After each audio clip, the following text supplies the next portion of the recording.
Chaque jour, Charles et Carole vous présentent la leçon de l'école du sabbat.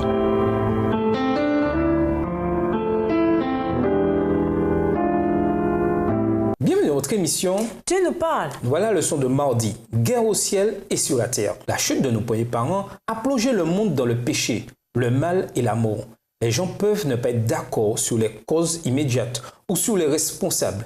Mais qui peut nier la réalité de l'agitation, de la violence, des bouleversements et des conflits qui nous affectent tous ici-bas? Parlons d'une controverse cosmique, de conflit cosmique. C'est vrai et très bien. Mais, quelles que soient les origines cosmiques de ce conflit, il se déroule également ici, sur Terre.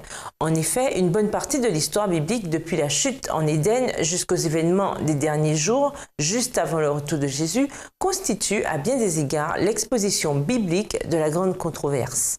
Nous vivons en plein cœur de cette controverse. La parole de Dieu nous explique ce qui se trame, ce qui se passe en coulisses et surtout comment cela va se terminer. Lisons Apocalypse 12 et versets 1 à 17. Quelle bataille ce chapitre décrit-il comme se déroulant à la fois au ciel et sur la terre? Apocalypse 12, versets 1 à 17. Un grand signe parut dans le ciel, une femme enveloppée du soleil, la lune sous ses pieds et une couronne de 12 étoiles sur sa tête. Elle était enceinte et elle criait, étant en travail et dans les douleurs de l'enfantement. Un autre signe parut encore dans le ciel, et voici c'était un grand dragon rouge, ayant 7 têtes et 10 cornes, et sur ses têtes 7 diadèmes. Sa queue entraînait le tiers des étoiles du ciel et les jetait sur la terre. Le dragon se tint devant la femme qui allait enfanter, afin de dévorer son enfant lorsqu'elle aurait enfanté.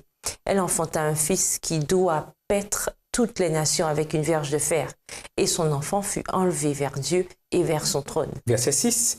Et la femme s'enfuit dans le désert où elle avait un lieu préparé par Dieu afin qu'elle y fût nourrie pendant 1260 jours.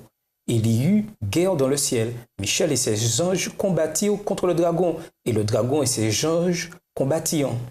Mais ils ne furent pas les plus forts, et leur place ne fut plus trouvée dans le ciel.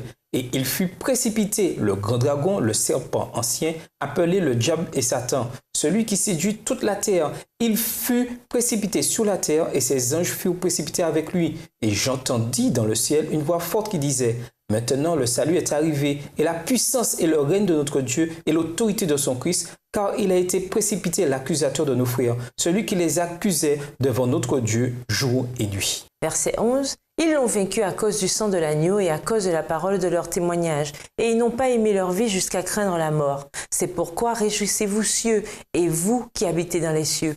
Malheur à la terre et à la mer, car le diable est descendu vers vous, animé d'une grande colère, sachant qu'il a peu de temps. Quand le dragon vit qu'il avait été précipité sur la terre, il poursuivit la femme qui avait enfanté l'enfant mâle. Et les 2 ailes du grand aigle furent données à la femme, et elle s'envola dans le désert vers son lieu, où elle est nourrie un temps des temps et la moitié d'un temps, loin de la face du serpent.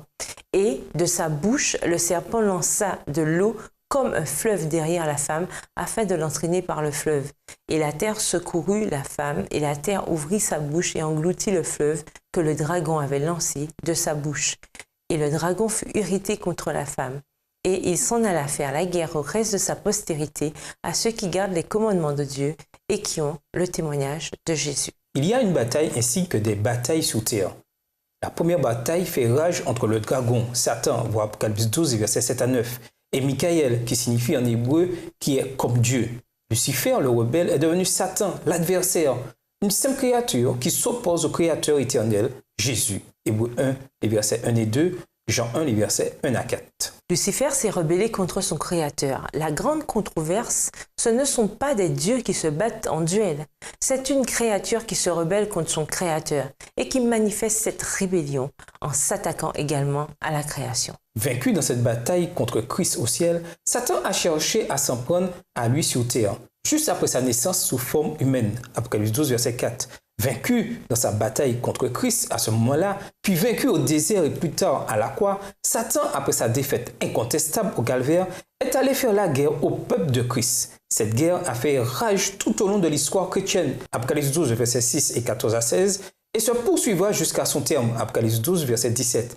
Jusqu'à ce que Satan essuie une nouvelle défaite, cette fois lors du retour de Christ. Lisez Apocalypse 12 et versets 10 à 12. Quelle espérance ces versets nous donnent-ils concernant toute la controverse et les conflits que l'on voit dans les autres textes. Et nous vous laissons cette question de réflexion. De quelle façon voyons-nous la grande controverse se dérouler dans notre monde aujourd'hui? Au revoir. Et à demain si Dieu veut. Dieu nous parle. Chaque jour, Charles et Carole vous présentent la leçon de l'école du sabbat.